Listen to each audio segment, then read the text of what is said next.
মুকালমুৱাৰ বামুণবৰীত শ্বহীদ সোঁৱৰণী জ্যেষ্ঠ মাধ্যমিক বিদ্যালয়ৰ বাৰ্ষিক অধিৱেশন আৰু বঁটা বিতৰণী সভা সম্পন্ন। মুকালমুৱা 30 জানুৱাৰী। মুকালমুৱাৰ বামুণবৰীস্থিত অগ্ৰণী শিক্ষানুষ্ঠান শ্বহীদ সোঁৱৰণী জ্যেষ্ঠ মাধ্যমিক বিদ্যালয়ত বাৰ্ষিক অধিৱেশন আৰু বঁটা বিতৰণী সভা অনুষ্ঠিত হয়। সোমবাৰে দিনজোৰা বিভিন্ন কাৰ্যসূচীৰে বিদ্যালয় প্ৰাংগণত অনুষ্ঠিত কৰে বাৰ্ষিক অধিৱেশন আৰু বঁটা বিতৰণী সভাখন।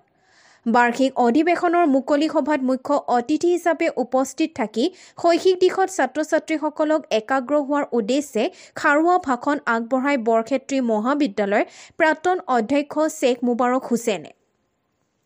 শ্বহীদ সোঁৱৰণী জ্যেষ্ঠ মাধ্যমিক বিদ্যালয়ৰ অধ্যক্ষ মীৰ হবিব উল্লাহৰ সভাপতিত্বত অনুষ্ঠিত হোৱা মুকলি সভাত বিশিষ্ট অতিথি শ্বহীদ সোঁৱৰণী জ্যেষ্ঠ মাধ্যমিক বিদ্যালয় পৰিচালনা সমিতিৰ সভাপতি ফাইজুৰ ৰহমান, নিৰ্দিষ্ট বক্তা মধ্য কামৰূপ মহাবিদ্যালয়ৰ উপাধ্যক্ষ ডক্টৰ হৰেন্দ্ৰনাথ তালুকদাৰকে ধৰি কেইবাজনো আমন্ত্ৰিত অতিথি উপস্থিত থাকে।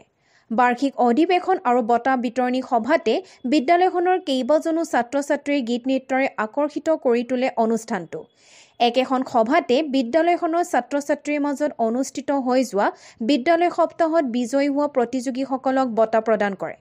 মুকলি সভাৰ অন্তত বিদ্যালয়খনৰ পৰিচালনা সমিতিৰ উপ-সভাপতি ইউছুফ হুছেইন তালুকদাৰে উদ্বোধন কৰা সাংস্কৃতিক অনুষ্ঠানত গীত পৰিৱেশন কৰে আমন্ত্ৰিত গায়িকা প্ৰিয়ংকা কলিতা আৰু আৰিফুল হকে।